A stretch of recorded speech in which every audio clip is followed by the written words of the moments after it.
Hi everyone, and welcome to this month's critiques. I've just got a handful this month, so I've spent a little bit longer on each one.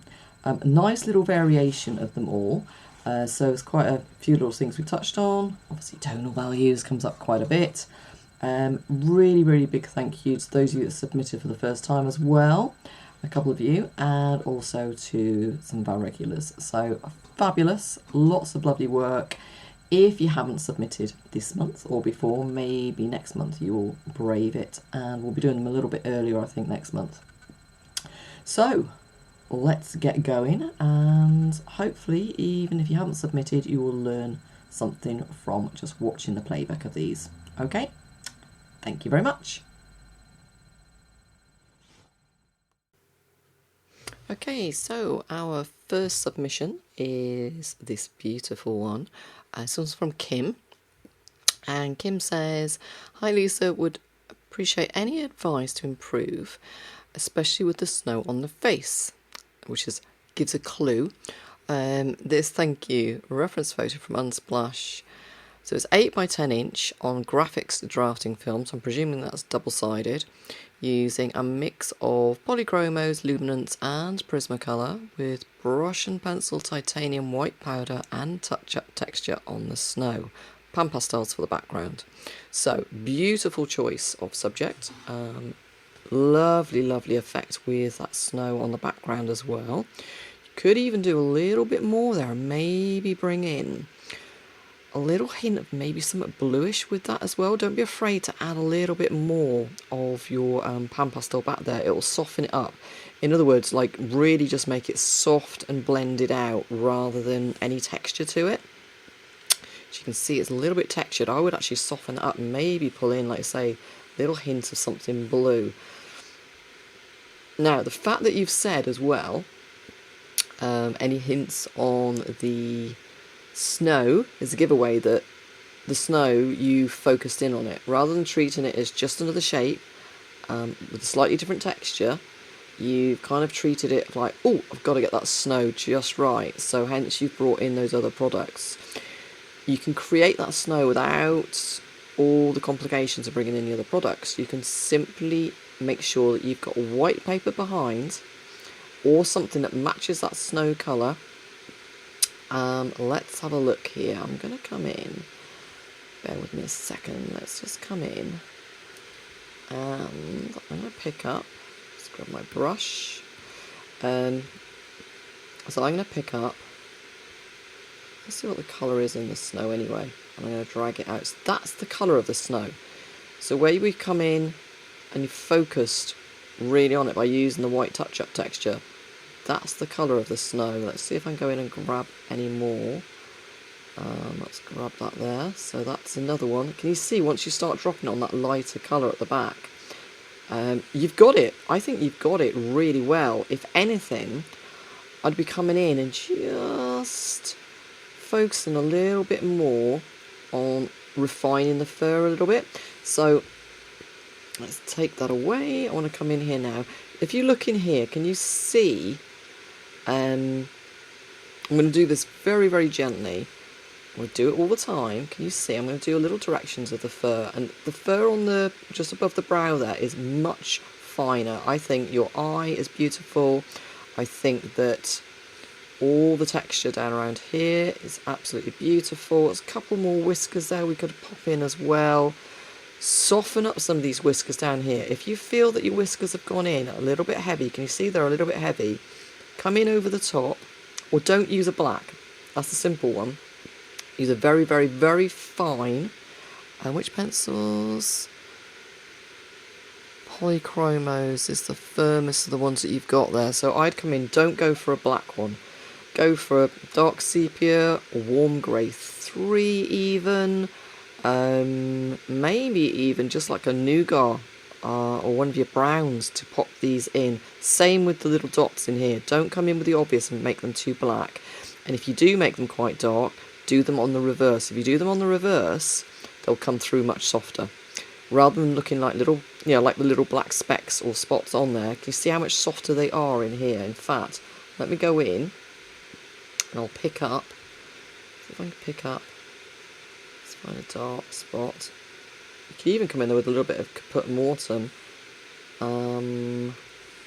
Right, so you see there, that's not quite black, it's very much a dark sepia would do it, but so use something much finer. If you think that you've taken it too dark and too thick, bring your blade in over the top, or bring a lighter pencil in just to soften them down, because they look a little bit, once you see them and you do the comparison, you think, oh, they're a lot darker.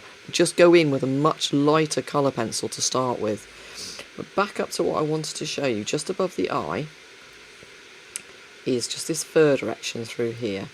So I'm just going to grab this. So remember, this is the direction of the fur coming up over that brow. Okay, you can see my concentration face today. So here, over to this side, absolutely lovely. Okay, just keep an eye, and again, it's where you've gone in with a few darker lines. Rather than bringing this inwards, you've got it there a little bit, but it's still pulling out and around. So just have a little play in there. Come in with that blade and just come in and have a little look above those eyes. Take those back out again. And also, again, don't come in with your black pencil. Try and use your black in reserve. Don't come in with it too quickly. It's much lovely. I know that it's out of focus on the nose here, and you've brought yours more into focus, which is lovely, but we want all the attention coming into that eye. So just make sure you've got all this fur down below, all coming down and away beautifully, around to the side beautifully. Just make sure in there, in that corner of the eye. I think what it is, can you see here? The little tiny extra little dark mark in there? I'd knock that out. It's not on here, and what it does is it's just pulling the inner corner of that eye across a little bit more. I think you've tackled the snow brilliantly, but again, you don't need to use all the products. You can just lift away with your blade. Make sure you've got white backing paper, or in this case it'd be that palest grey, whatever the palest colour is, in behind, and then just soften up light to dark with your pencils very gently. Don't overthink it, don't overcomplicate it. Okay, so that is brilliant. So thanks very much, Kim, and great work, absolutely great work. Just a few little touches just to take it to the next level there. Okay, thank you. Okay, next up we've got this one from Marijna. And I think I've already commented on this one with Marijna. I love it, and I think you're being way too tough on yourself. So this is, I hope I pronounce this right, because I'm guessing this might be Dutch. So this is Piep, black and white, and Grisja, the little grey one. So Piep, I'm going to call Piep, and Grisja. Pip and Grey, I'm going to call them. So Pip is black and white, and Grey. So Marijna says she's in the stage of wanting to bin the whole thing. Well, don't. Reasonably happy about the black and white one, but the grey is a total disaster. He becomes too light, too dark, too grey, too black, too yellow, etc. He has the perfect camouflage colours, but for me, almost impossible to draw. I've lost all markings in the process and re-added them, but I keep on correcting, and now he is overworked. From a distance is okay, that's the only reason I didn't pin it already. Okay, so hope you've got some saving tips for me, mostly for Grige, but if you see anything on Pip or about the chair, most welcome, thank you. So this is on suede matte board, blue suede matte board. That's what the background is, anyone that's looking, that textured background is the blue suede. Using pan pastels, polychromos and drawing pencils. So first of all, I would say the polychromos are a little bit sharp on suede matte board. Pan pastels perfectly, you've seen it, it works and it sinks in beautifully. The polychromos I probably use very, very fine details at the end, not to try and work. You want something a little bit softer, but saying that, the drawing pencils can also be a little bit too soft if used with pan pastels, so that might drag the pigment around. or just make it a little bit too opaque in places. So Pan Pastel's very translucent, Polychromo's very translucent, so you can glaze easily. Drawing pencils, quite opaque, and also can be quite claggy, as in thick and grabbing everything, all the other pigment around it. So just keep that in mind. I prefer my Pablos, or even my Lightfast, to combine with Pan Pastels on suede matte board. It's not easy because you've got overhead lighting on this, so obviously it casts the faces into shadow on the reference photo. I personally think you've handled the grey cat amazingly, and I don't see so much. Yeah, we've changed the markings around, so there's a few little bits, but remember, take the reference away, you don't know that. What I would be likely to do would be to now, at this point, take my Polychromos Nougat or Bista, and I would probably come down and glaze over just to soften some of this down and to make it slightly more muted rather than stripy. So rather than such a big jump between, let's have a look, rather than such a big jump between the, make sure I've got this, let's pick that up, a big jump between the darker marks, the darker stripes and the lighter stripes, to soften them up, to blend them through. You just want that neutral colour. Warm grey 3 as well would be really nice, warm grey 4, but something like the Bista or the Nougat, just coming in, would be lovely. Just want to soften this down, just to come in over the top and just start to soften through. Some of mine's just coming up a little bit too harsh there, but that's kind of the colour. This colour here, very soft and quite see-through, is what you want, just to come in and glaze over the top. Let's just bring it in a couple more places there as well. So just to soften it down, and that'll just cut through. Literally just bring it in a little bit down all over, just to cut through and soften up some of the black and also some of the light beige. Just pull it down all the way through and maybe bring that across as well, just to break up the markings a little bit more. Okay, soften it through. There's two little things that really jump out at me though. One is this pore. Can you see the pore down here? I really want you just to focus in on that pore there. Yep, and look at the pore over on this side. Can you see that you've managed, just by popping in that line here, you've really pulled that toe right the way up. There's a little mark in there that you can just about see. And you can see just the claws there, the little tips of the claws just on the edge there. And that's all you can see. And then the little pads underneath. But because you've pulled this toe quite the way around and made it very light, it's really brought the tension there. And to be honest, it is not that light. I'm just coming here. And what you want to do is just come back in, get a bigger brush through there, and just want to knock that toe out and give yourself a good chance coming around there to bring that foot back into the right direction, just through there. And let me grab the other colour up here. And that is, like I say, these are the colours that we're actually using through there, just to get that foot back on in the right direction. And the same coming around the leg, it's just gone too light, that's all. So if you bring that Nougat or the Bista right the way down, pick up there, bring it all the way down the inside edge through here, soften up between the dark line and the light. It'll just really soften up through.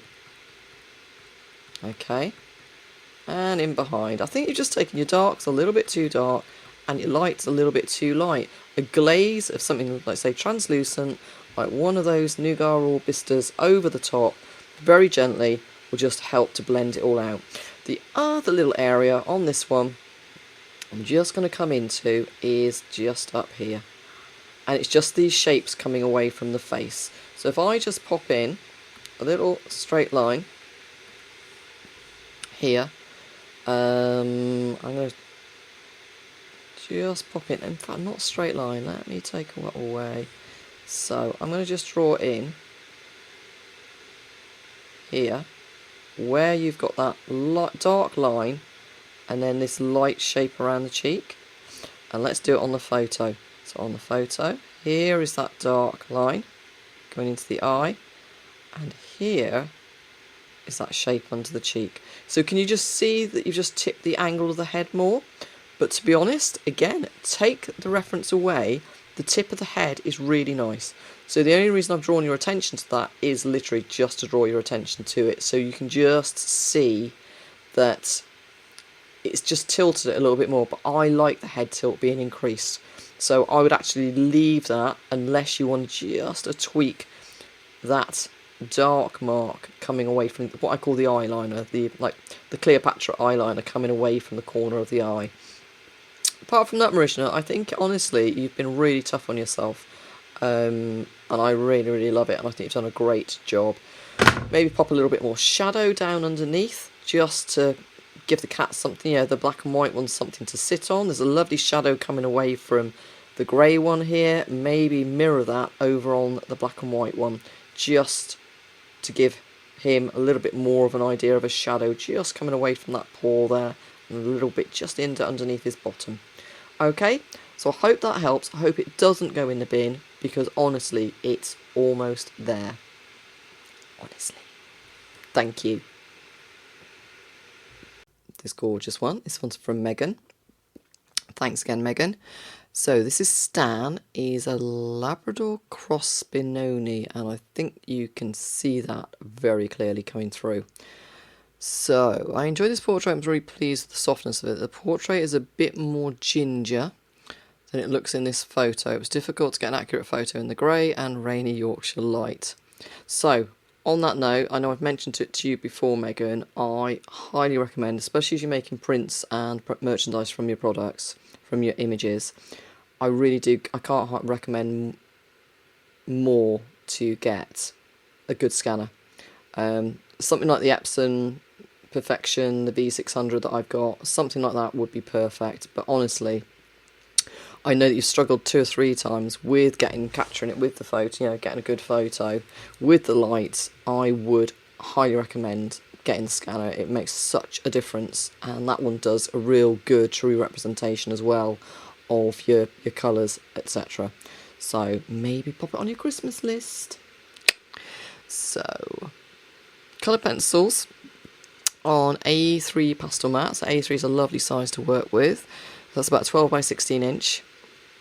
And using Polychromos, Luminance, Pablos, Lightfaster Studios, Derwent Drawing and Chromaflow. That's what I love. Megan's not afraid to use a full stash of pencils, and as you've been doing the portraits, I'm pretty sure you've now got your favourites that you tap into from each of those brands, which is perfect. So, no real specific questions on this one. So let's just come in and have a look. So you say that the portrait is more ginger than it looks in the photos, so we won't really focus in on the coloration. One thing I would say is, obviously I can see all your tooth, your grain coming through, but I know that this is your style. I'm getting to recognise, sort of like when you post. There's 1 or 2 little things in here that are just jumping out straight away, and one of them is just this edge of this nose here. And again, it's one of those things of coming in and focusing in on the nose. Stop focusing on the nose and work the shape around the nose to make sure that that outside line is absolutely spot on. And try not to come in here with too many darks as well.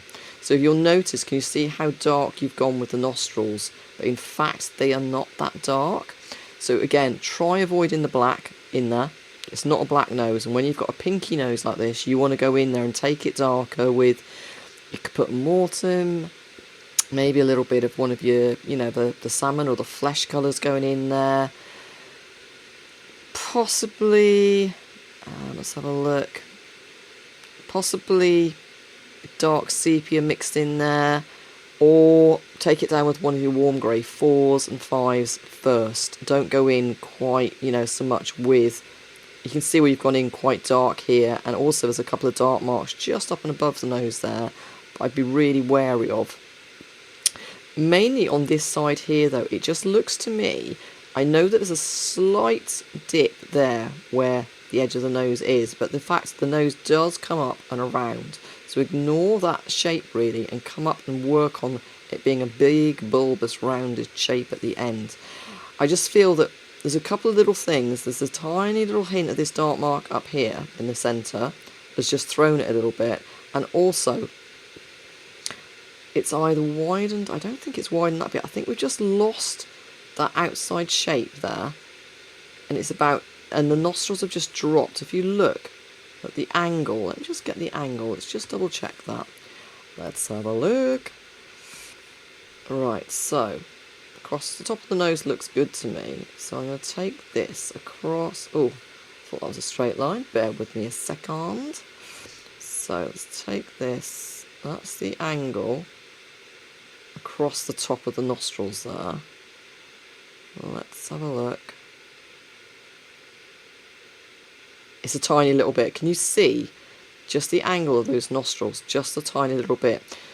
And that's what it's happened. You're just going in with the too darker pencil. So just hesitate. Don't go in with the dark pencil in there. Come in and take it down really gently, especially on the pastel mat. You can even glaze over it with, again, I keep saying Nougat or Warm Grey 3, 4. Your light to medium flesh, you could take it in over the top with as well. It's just lost that shape there a tiny little bit.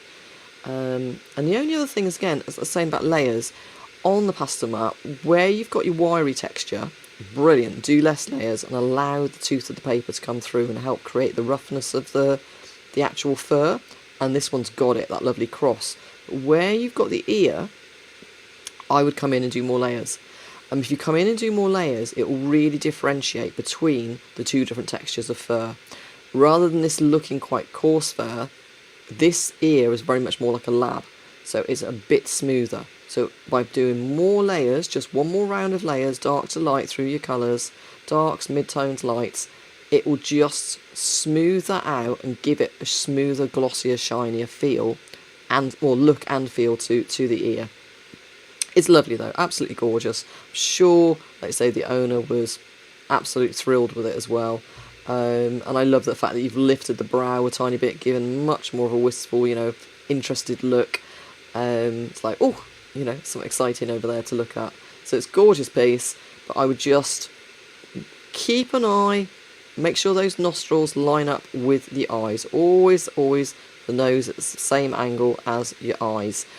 And just think about doing more layers and use that pastel mat to your advantage. Okay? And get a scanner. Get one on your Christmas list. Alright, thanks Megan.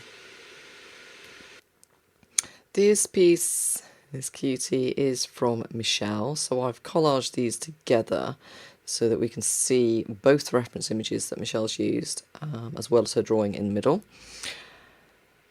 So I've used the second image that you sent over, Michelle, because you said that this shows the colours better. This one is more, this one's more dull, but not as grainy. You use your iPad to take the picture. The scanner is not big enough on my printer to be able to scan the drawing. So, you must have seen where I've shown several times how you can stitch your image together, just doing individual scans. Even if mine is an A4 piece, I don't scan it at A4. I put it twice onto my scanner, and so like half a piece on, half a piece off, and then flip it around. So I do 2 scans for just a small piece, and I stitch it together using Microsoft Ice. And there's loads of programs, and if you already got an iPad, I'm pretty sure that, yeah, you can go into programs that will just automatically stitch your scans together, and it works seamlessly. It's really quick and easy to use.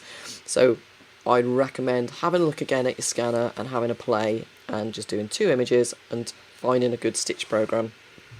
Because I'm not sure you'll be able to use the Microsoft program on your iPad. I'm not sure, unless you've got a computer and you can use that. So let me go back to your other message, which has got more details on. Okay, so I printed out the squirrels and cut and taped them into the tree. The main purpose of this drawing was to do the tree. It's amazing, but you're crazy. Squirrels were a bonus addition to fill in the hole. I like the hole, but I like the squirrels as well. Reference photos are from Facebook Free, a reference photo for artist, and Paul Estes for the squirrels. You've used Derwent Drawing and Polychromos pencils on 9x12" Canson Metienne pastel paper. Enjoyed drawing the tree, but it sure did take a long time. I'm sure it did. I did stray from the actual photo from time to time, doesn't matter, and I'm hoping the tree looks like it has some depth to it, and I'm sure the squirrels need some work, but not sure what. I know I need better tonal values. Well, there you go, that's what I was going to jump straight in on, so I've got to find something else now. Lol. So, once again, I look forward to your advice on both the tree and the squirrels, so let's come in and have a look. So yeah, you've nailed it really. Okay, so your colours might be a little bit brighter in the other one, but I would say push your colours as well. And push the tones. So you've stepped away and just popping this up side by side. So the squirrel's there. I'm not going to worry too much about the squirrels. Let's come in and look at this tree. It's crazy, crazy detailed. But I would just come in and I would be pushing, like I've said, the opposite of what I've just said to Megan basically previously, is I'd come in. Let me just move this out of the way. I'd come in and I'd be pushing those values. So let's come into your dark areas. So even, let's have a like, yeah, I know you say you've strayed from the original reference a little bit, but let's come into some of your holes. So some of your holes, you know what I mean, they can go darker. Really just push them really dark. Okay, let's come up to your next colour around there again. So you've got it there. But don't be afraid, push those colours down even more. Okay, so I'm just going to pull out a few, you know, like say coming up through the mid-tone. So you've got some lovely reddish tinges through here as well. So let's come in, again, don't be afraid. Yeah, you've got them there. They're matching up really nicely there. In here. So again, look, nice reddish tinges as well. So I'd vary, you've got the colours coming in here, I'd come in and really just finesse, sort of like, you know, what colours you've got where, and add more of them in all over. There's almost like some bluey tinges, so you see there, it's almost like a Payne's grey blue, cold grey, 4, pop in there. But again, yeah, here's your dark, so that's how dark you can come in around those squirrels as well. Really push down around those squirrels and push it right back down, lovely and dark. Really make them pop. And then once you've got this, you know, all of this coloration around the squirrels done, that's how much grey there is just there. That's how light you can bring the lights as well. So I think, like say, focus in on your tones first of all. You've got a lovely, lovely foundation going down there. But this again it depends on whether your paper is going to allow it as well, because I appreciate that you're working on the Metienne and it might not have enough tooth left, but you should be able to glaze the darks down. So look, what did you use? Derwent Drawing. Derwent Drawing might come in over the top just to pull some of your lights up a little bit more as well. And then is when I'd come in and just focus a little bit more on the squirrels. So again, you've got the light hitting the tree, but also the light hitting the squirrels. So really think about sort of whether you're going to make the squirrels balance with the tree, which I think you are going to, and ignore the fact that the light is hitting the side of the face here. But again, I would probably come in, and what I do is just pick out some colours. Look at the lovely colours there just in that ear. I just push some extra colours in and through. See, look, lovely, lovely pinkish tinges just in through there. Pinkish brownish tinges. Look, lovely. In through. The actual squirrels when it comes to it. And just vary. It's just use more colours. Use many more colours as your tones. push your values, which I think you know, but look, just those few little hints that I'm adding in on top of those squirrels really do start to bring it, you know, give them that extra little bit of depth and life. It's gorgeous, and it's a brilliant idea. You're both a braver and a crazier person than me, which is fantastic to see. So thanks, Michelle. And I hope you work on it a little bit more and share it with us as well. Okay? Thank you. This one is from Ron. And it wasn't originally submitted as a critique. Ron sent it across to me. But I did say, do you want me to do a little critique or make some comments? And he said, yes, please.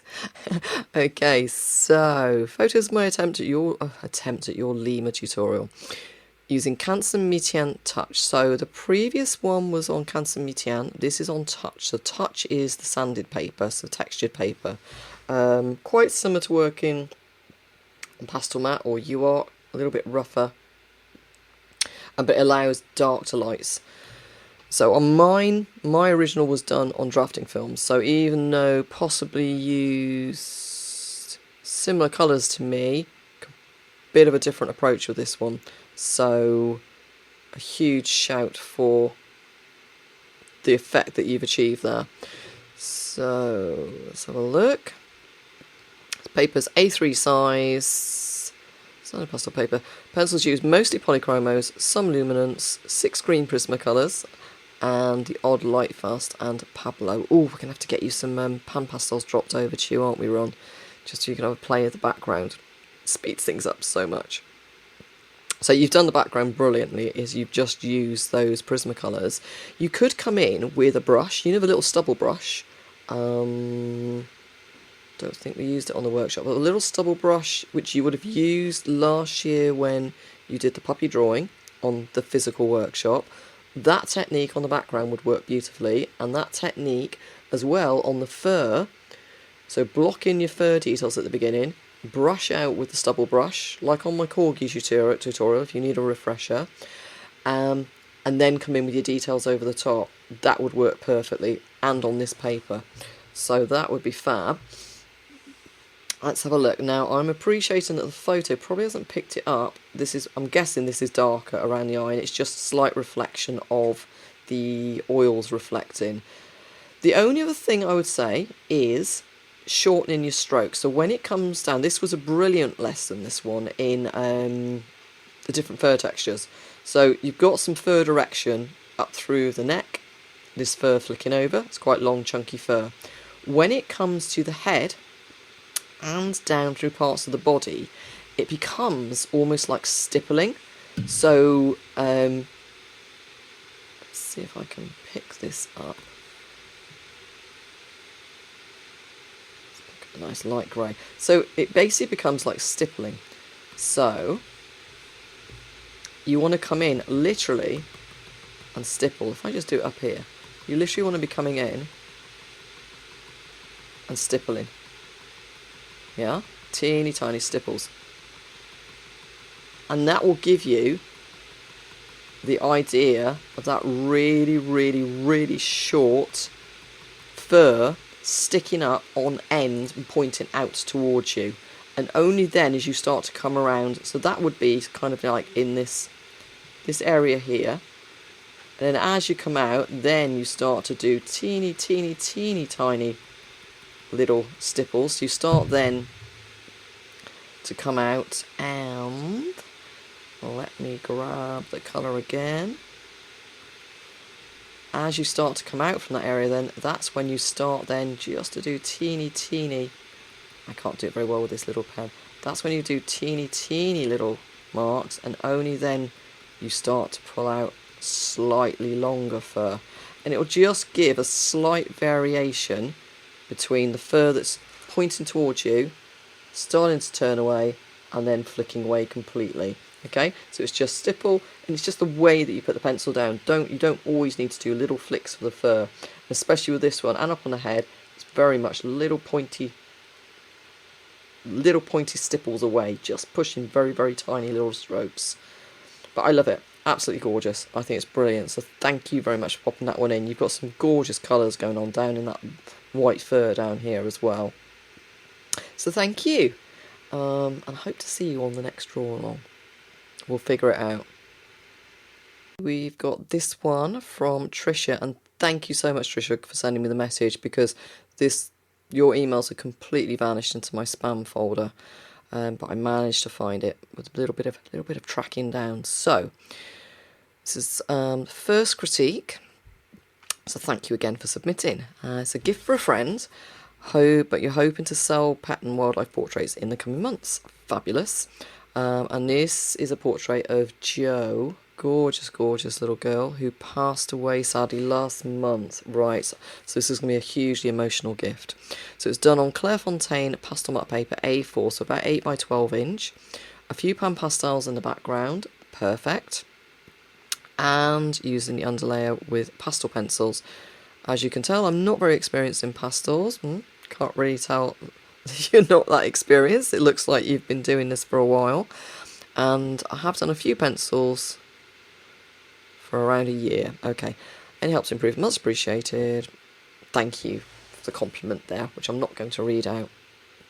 So let's have a look. First of all, the photo, obviously the reference isn't great because she's under some shade, so the back is in light and this is thrown into shade.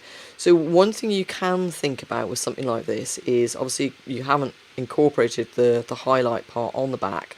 Absolutely fine. So you can chop your piece down, and then I show on Patreon, if you go into the collections, the hints and tips, there's quite a few in there for editing your photo, and you can get BeFunky, which I use, but you can use other PicMonkey and all different ones, but BeFunky. You can run this image through and tell it to beautify the image or enhance the image, and it will bring up it will fill light as another one. Fill light will add a lot of that light back in there for you. And then you can play with the exposure and push your values. Now, you have captured her expression, her smile, and that moment perfectly. You've also created the idea of this fur texture here beautifully. So that is fantastic. Now, what you would want to do, I should have blown this up a little bit, shouldn't I? Let's have a look. So I'm going to see if I can come in, is pushing your values. So if you look, don't be shy either with this. So let me just see if I can pick this up. There we go. Let's come in. And you don't be afraid, like say you want to push your values. And this, by pushing your values up and above, come in around that ear. See, this is how much darker. You can just take it a little bit more. And just by popping in that little hint there, it pushes the inside of the ear in. But also what it does is it helps to frame around the side of that face.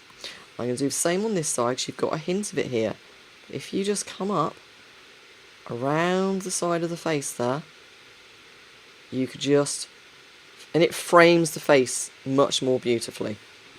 And exactly the same now, I would come in underneath, and you want this chin to be coming forward. You've got this looking really nice.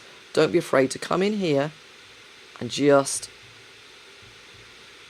add some more darks in and around underneath, in through here. Just add a few more in and around. Okay, and the same on this side. I know you've skipped out the collar there, but let's just come in, same over on this side, up around that side, and that will just help, like I say. So don't think about the shape changing anything on here or making this lighter. Always look around. So this is the negative space that I talk about a lot. Everyone knows I talk about it a lot. So just coming in and around. The main feature is the face.